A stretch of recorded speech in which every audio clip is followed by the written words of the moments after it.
Sahabat-sahabat yang saya kasihi, hari ini kita sama-sama mau dituntun oleh firman Tuhan bahwa orang bijaksana menunjukkan kasih karunia. Firman Tuhan hari ini saya ambil dari dua bagian. Satu dari Amsal, yang satu bagian dari Yakobus.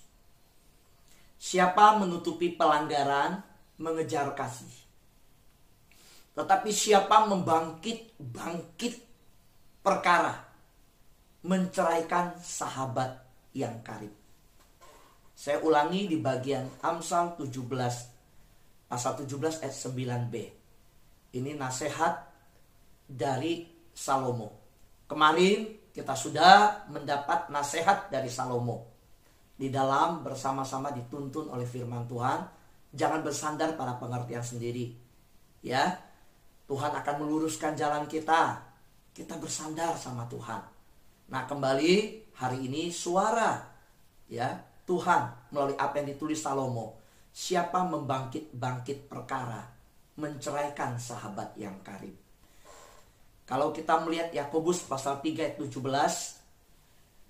dikatakan tetapi hikmat yang dari atas adalah pertama-tama murni. Selanjutnya pendamai, peramah, penurut, penuh belas kasihan, dan buah-buah yang baik, tidak memihak dan tidak munafik. Sahabat yang dikasihi Tuhan, pada waktu kita dituntun firman Tuhan tentang ketidakadilan bisa terjadi atas setiap hidup kita, karena manusia sudah jatuh dalam dosa. Bagaimana kita merespon ketidakadilan? Kita merespon dengan kasih. Dan Alkitab menyatakan kepada kita di dalam Yakobus dan dalam Amsal bahwa seseorang yang bijaksana di dalam hidupnya dipenuhi dengan kemurnian. Seorang yang berhikmat, hidupnya itu melahirkan sebuah sikap pendamai. Dia juga seorang yang peramah, bukan pemarah. Dia seorang yang penurut. Dia seorang yang penuh belas kasihan. Dan juga buah-buah yang baik. Tidak memihak, tidak munafik. Kalau kita membaca seluruh pasal di perikop Yakobus pasal 3, 13 sampai 18. Di situ kita menemukan bahwa menurut Alkitab, orang berhikmat itu dituliskan di seluruh bagian situ. Ada banyak bagian-bagian yang lain, tetapi kalau kita melihat hari ini dalam tuntunan firman Yakobus pasal 3, kita menemukan di situ Yakobus mengungkapkan kita yang di bumi ini akan mengenal hikmat yang dari atas ketika di dalam tindakan yang seperti apa. Yakobus ungkapkan. Mari saya coba bacakan sepenuhnya ya.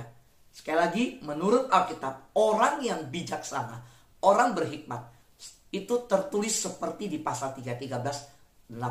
Saya bacakan untuk kita semua. Mari, saudara, saya bacakan dari bagian yang ada. Atau sudah ada yang sudah membuka, ikutin dengan saya ya, saya bacakan. Yakobus pasal 3 ayat 13 sampai 18. Siapakah di antara kamu yang berhikmat dan berpengertian? Biarlah dengan sikapnya yang baik, dia menunjukkan perbuatan-perbuatannya dalam kelemah lembutan dan hikmat. Namun, jika kamu memiliki iri hati yang penuh kepahitan, jadi bukan hanya iri ya, sudah iri lalu penuh kepahitan, dan ambisi yang egois dalam hatimu, janganlah bangga dan jangan berdusta melawan kebenaran. Hikmat seperti itu tidak turun dari atas. Ya. Oh, maaf, saya tadi baca dari terjemahan ayat yang hidup. Ya, saudara pasti membaca di terjemahan baru. Saya baca dari terjemahan baru. Kalau saya baca dari Alkitab, saya punya beberapa versi. Saya ulangi, saya baca dari terjemahan baru. Biar saudara yang mengikuti jelas ya. Saya punya 5 bahasa Indonesia. Untuk sebuah kitab ada 5 bahasa. Tapi saya kasih yang 5 bahasa itu bahasa Indonesia semua. Saya ulangi ya. Hikmat yang dari atas. Siapakah di antara kamu yang bijak dan berbudi? Baiklah ia dengan cara hidup yang baik, menyatakan perbuatannya oleh hikmat yang lahir dari kelemah lembutan. Jika kamu menaruh perasaan iri hati dan kamu mementingkan diri sendiri, janganlah kamu memegahkan diri. Janganlah berdusta melawan kebenaran. Itu bukanlah hikmat yang datang dari atas, tetapi dari dunia, dari nafsu manusia, dari setan-setan. Sebab di mana ada iri hati dan mementingkan diri, di situ ada kekacauan dan segala macam perbuatan jahat. Tetapi hikmat yang dari atas adalah pertama-tama murni, selanjutnya pendamai, peramah, penurut, penuh belas kasihan, dan buah-buah yang baik, tidak memihak dan tidak munafik. Dan buah yang terdiri dari kebenaran ditabur dalam damai untuk mereka yang mengadakan damai. Wow, Alkitab indah sekali melukiskan. Hikmat yang dari atas itu seperti itu.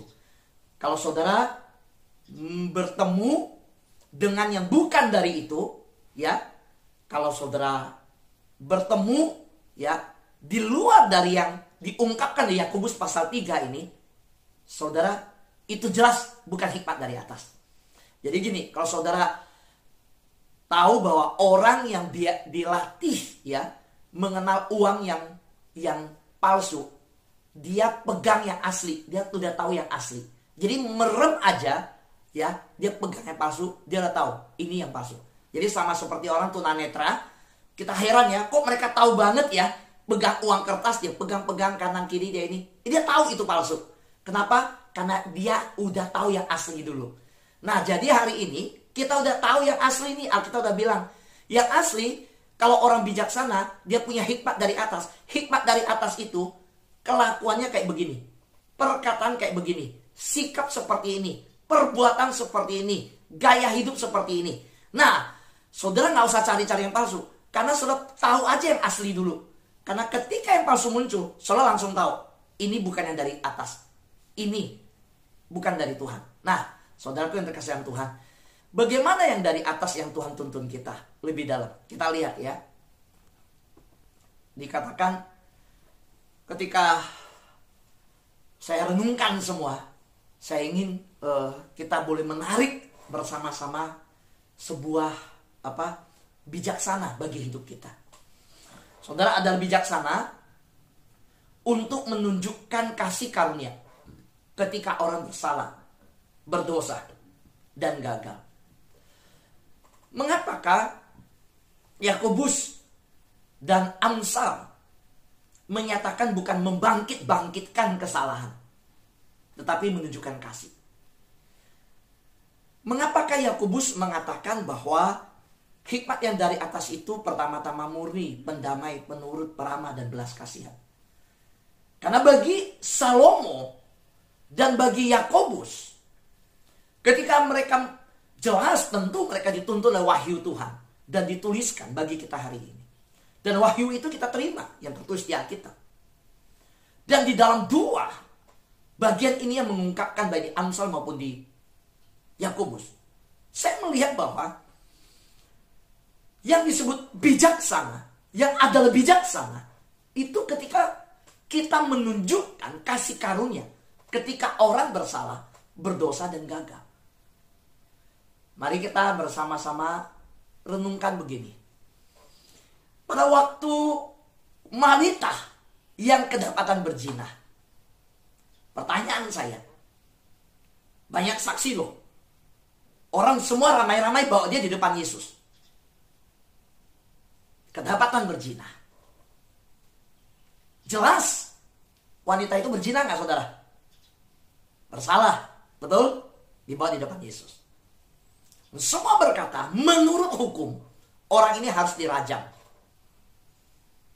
Saudara, Yesus menunjukkan penghakiman atau belas kasihan? Saudara, orang yang membawa wanita yang berzina itu membangkitkan kesalahan atau mengampuni dan menunjukkan kasih. Di pihak yang menghakimi, mereka mau wanita itu dirajam.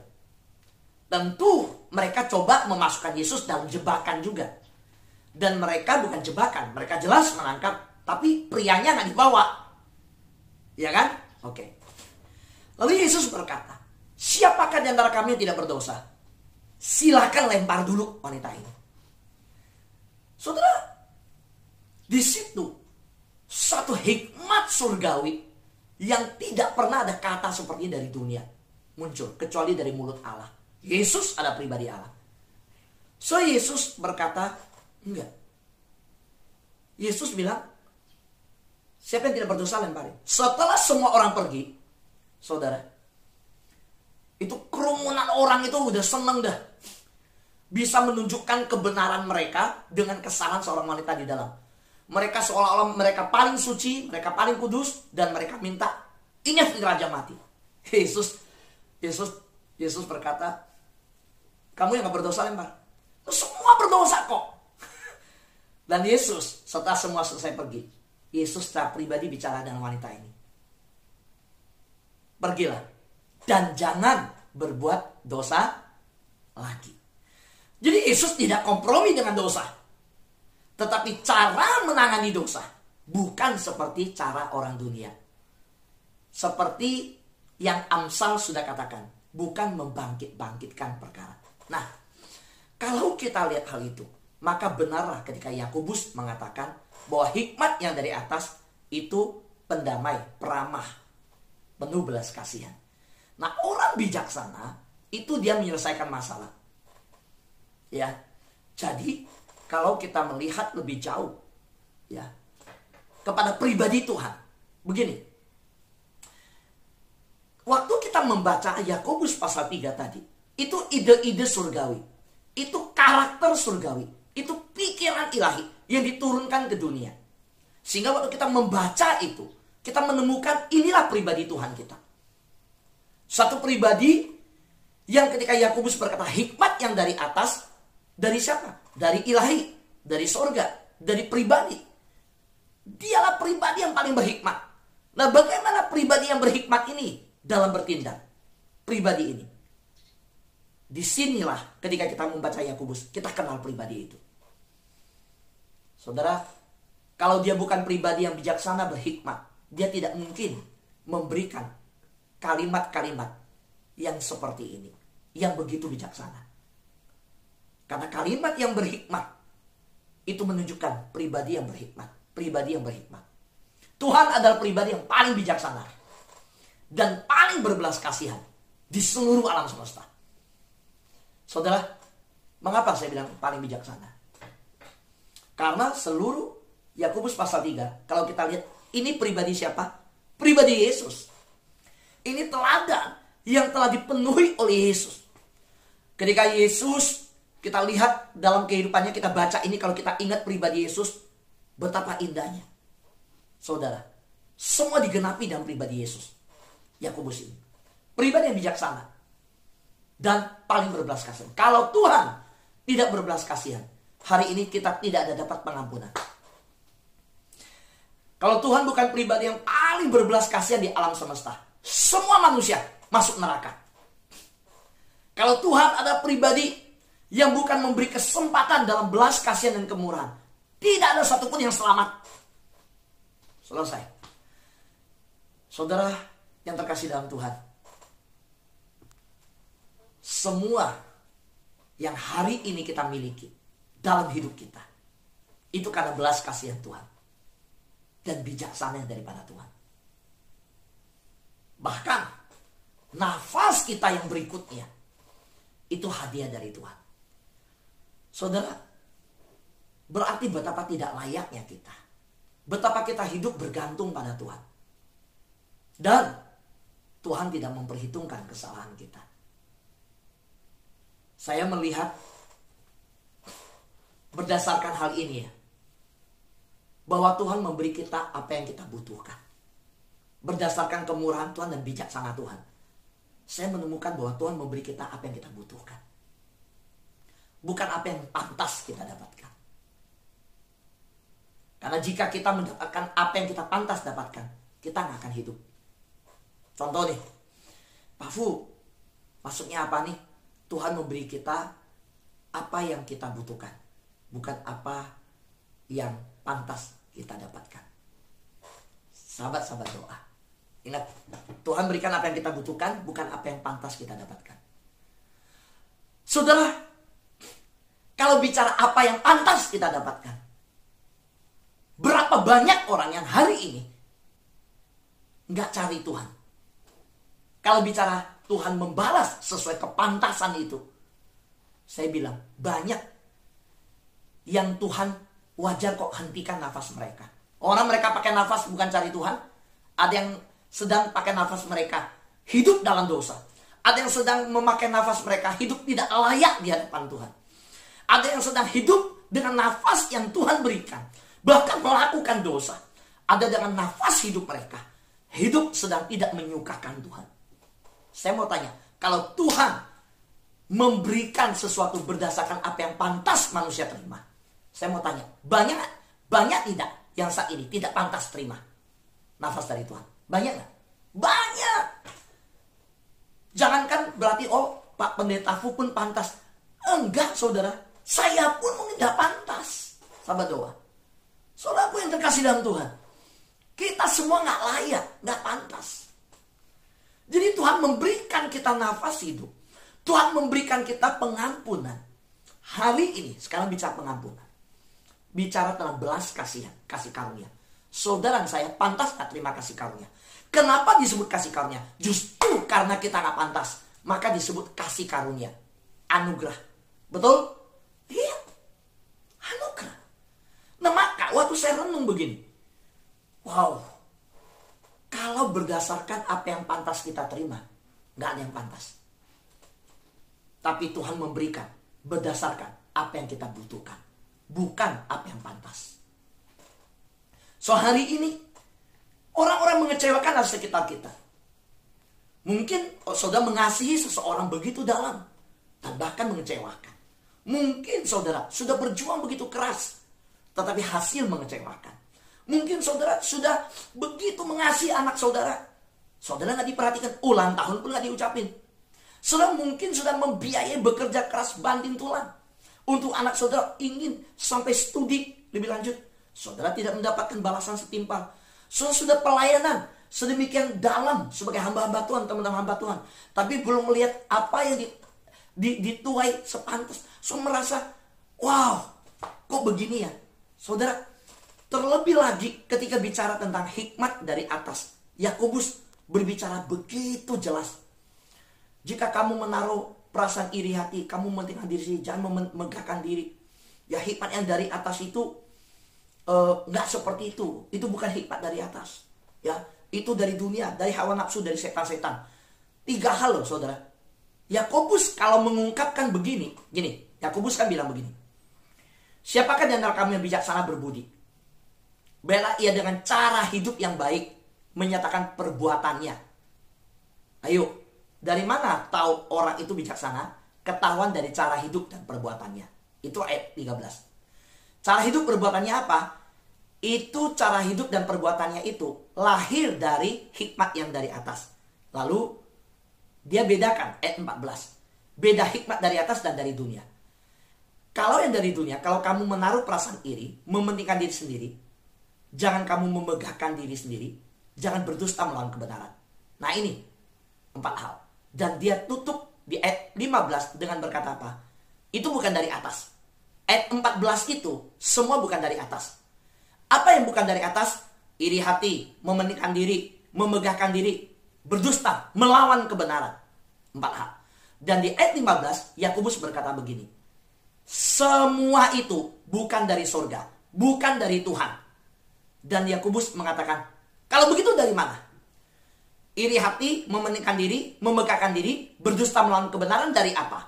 Ayat 15 Yakobus bilang, itu dari dunia, itu dari nafsu manusia, itu dari setan-setan. Waduh, 3 hal. Ya, dari dunia, dari nafsu manusia, dari setan-setan. Sekarang kita lihat di sekitar kita, istri kita loh saudara, ternyata salah paham. Dalam keadaan salah paham, kita pentingkan diri kita. Kita merasa, wah saudara, dia nggak pantas ya menerima pengampunan kita. Saudara, kita mengukur orang sekitar kita dengan kepantasan terima pengampunan apa enggak. Saudara, wanita yang kedapatan berzina itu pantas nggak diampuni? Yang dibawa ke depan Yesus. Menurut ukuran yang bawa dia orang-orang, nggak pantas. Yang pantas dilempar mati. Makanya lihat, kalau menurut kepantasan, tetapi Tuhan mengampuni dia. Bukan menurut kepantasan, tetapi menurut kebutuhan dia. Tuhan datang bukan untuk orang benar, tetapi orang berdosa. Amin saudara.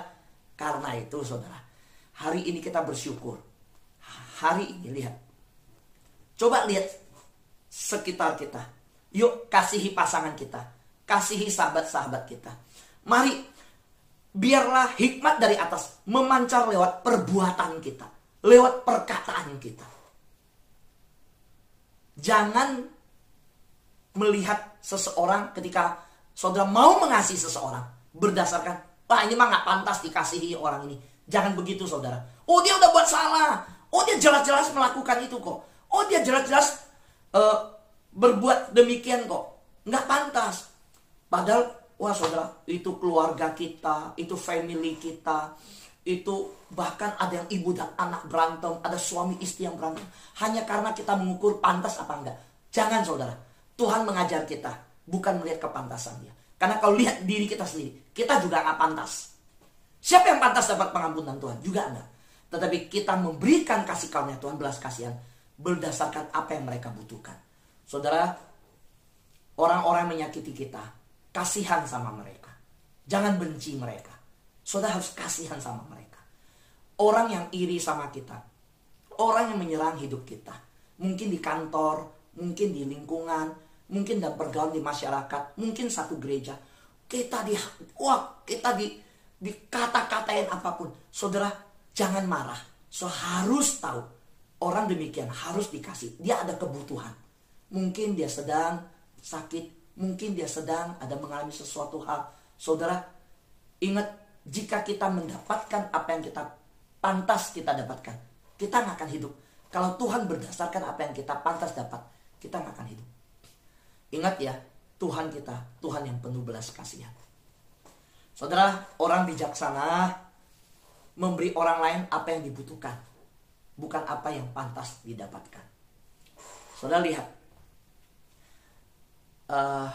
waktu Daud mau membunuh orang yang bebal, namanya Nabal. Saudara, dia marah besar, ya.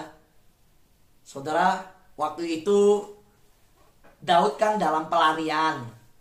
Di dalam pelarian, Daud di negara asing dikejar-kejar oleh Saul. Daud akhirnya menghidupi orang-orang yang mengikut dia dengan apa? Dengan mereka bekerja menjaga keamanan sekitarnya.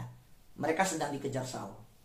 Suatu hari dia dengar, si Nabal sedang panen. Sudah mendapat hasil dan tidak diganggu orang. Memang selama ini Daud menjagai, melindungi dengan orang-orang yang bersama dia. Karena panen, Daud utus panglimanya, yuk ke sana, minta, biarlah boleh kasih tahu apa yang kita sudah lakukan, biarlah dia berbagi hasil panen. Itu di masa perjanjian lama udah biasa begitu. Saya tahu ketika utusan Daud datang, orang itu bilang apa? Dengan sombongnya. Siapa Daud? Saya gak kenal Daud. Siapa dia? Sekarang banyak orang, preman-preman, banyak orang, penjahat-penjahat yang melarikan diri, melanggar hukum, lawan negara, segala macam. Sekarang preman begitu. Saya panen mau minta hasil. Siapa dia? Waduh, waktu orang yang datang diutus Daud dengan begitu, pulang kasih tahu Daud. Daud naik pitam. Daud marah besar. Daud kecewa sekali. sekali. Saya udah menabur kebaikan, saya udah mengasihi. Kamu gak kenal, saya gak kenal, tapi saya tahu ini ladang orang Israel. Saya suruh orang mendoakan panenmu berhasil. Kita melindungi, bukan hanya mendoakan, dengan tenaga menjaga. Waktu ada penyamun datang kita usir. Kita tahu ini ada milik orang Israel. Anak-anak Tuhan kita lindungi, kita berkati. Sekarang lu anggap saya minta-minta. Kamu anggap saya seperti debt collector. Kamu hina-hina saya. Wah, Daud angkat pedang, bawa tentaranya. Sikat. Hari ini kalau saya nggak bunuh kamu, saya bukan Daud. Kamu nggak tahu siapa Daud. Dia bawa tentara, dia menuju ke ladang yang ada.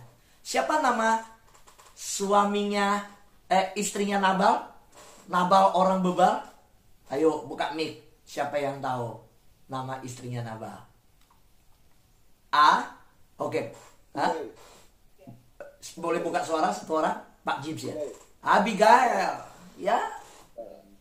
Wah, ini wanita bijaksana. Ini kita belajar, saudara, bijaksana apa? Pendamai. Ya, ayat 17 ya. Yakobus pasti. Sehikmat yang dari atas adalah pertama-tama murni, pendamai, peramah, penurut, belas kasihan, bobo yang baik, tidak memihak dan tidak munafik. Walaupun suami saya sendiri, kalau suami saya salah, saya jujur, saya terbuka, saya nggak boleh memihak. Di hadapan Tuhan, kebenaran adalah kebenaran. Hebat, saya bilang ini wanita luar biasa. Wanita luar biasa. Dia mendamaikan kedua belah pihak. Justru karena bijaksananya dia, maka Daud tidak berbuat dosa dengan pedangnya. Kalau dia tidak mendamaikan di tengah-tengah situasi itu. Bahkan apa? Suaminya nggak tahu. Dia diam. Dia yang bertindak dulu. Dia pergi mencari pedang. Dia bereskan semua. Nggak perlu sombong. Udah, suami gini-gini. Kasih tahu, ini ada yang bunuh, saya bela kamu. Enggak. Dia diam. Kedua belah pihak. Dia selesaikan semuanya. Cepat pikirannya bergerak. Siapin bahan makanan. Ini, dia datang. Dia ngomong ke Daud. Daud, tuanku. Dia ngomong jujur. Dan memang karakter suaminya ngamuk-ngamuk, marah-marah. Begitu Daud pun dimaki-maki, begitu segala macam. Ya udah, mampunin suamiku. Sebenarnya nggak pantas sih ngomong begitu sama Tuhanku, seorang yang diurapi Tuhan. Tapi biarlah, kamu kan akan jadi raja, kamu akan jadi orang besar, kamu udah diurapi. Buat apa karena satu orang kayak begitu, kamu kehilangan urapan, kamu tanganmu berdosa. Jangan Tuanku raja. Waduh, saudara, Daud di atas tunggangan kudanya udah panas, udah siap bunuh. Langsung reda semua. Langsung, wow. Nggak jadi. Saudara, waktu saya melihat kehidupan Abigail, saya waktu membaca Yakobus pasal 3. Inilah orangnya. Pertama, saya melihat pribadi Yesus. Tidak ada yang seperti pribadi Yesus. Semua hal di ayat 17. Itu bagaimana murni, pendamai, peramah, penurut, penuh belas kasihan, buah-buah yang baik, tidak memihak, tidak munafik. Kalau saudara mau lihat pribadi yang sempurna, itu ada di Yesus. Yang kedua, saya melihat Abigail mencerminkan Yakobus pasal 3 ayat 17. Pribadi yang luar biasa. Selesailah persoalan. Benar kata Abigail, buat apa kamu kotorin pedangmu? Buat apa? Kalau Tuhan mau bertindak, Tuhan akan bertindak. Kalau memang dia bersalah, dia menghina kamu, dia memaki-maki kamu, bahkan di depan pegawai dia merendahkan kamu seorang yang diurapi Tuhan, biarkan dia urusannya dengan Tuhan. Saya rela kehilangan suami. Itu urusan Tuhan. Tetapi saya sebagai rakyat, sebagai orang yang kenal engkau, saya gak mau engkau berdosa. Saya juga tidak akan merendahkan suami saya, dia suami. Tetapi biarlah semua ini Tuhan yang menjadi hakim di atas segalanya. Saudara, apa yang terjadi? Setelah selesai semuanya, ini Nabal ini memang bebal. Hasil panen kan dituai. Dia pesta. Soalnya dia pesta, tentu dalam keadaan demikian, apa yang dia langgar? Lihat ayat 14. Apa? Mementingkan diri sendiri, memegahkan diri. Betul? Hasil panen. Udah. Dalam pesta, wah ini usaha saya, ini semua punya saya. Perhatikan Yakobus pasal 3 ayat 14. Pasti di situ. Lupa diri dong ya. Segala macam. Dan ingat, Yesus pernah memberi perumpamaan. Seorang berkata, lihatlah, jiwaku di gudang banyak minum. Semua, terus saya akan bangun gudang. Tuhan bilang apa? Kalau malam ini saya ambil nafasmu, lu mau apa? Betul kan ya? Nah, berarti Tuhan, dia mengontrol semua. Maka, ketika Nabal dalam pesta yang ada, dia nggak tahu istrinya dengan begitu bijaksana menyelesaikan masalahnya. Istrinya udah beres. Dia pesta. Dalam keadaan demikian, istrinya kasih tahu dia. Hati udah seneng kan? Wah ya dong, kalau suami lagi marah-marah, lagi kesel, lagi penghasilan nggak dapat, lagi bergumul, kita kasih tahu berita buruk, bisa ditonjok. Saudara, ini Abigail bijaksana sekali.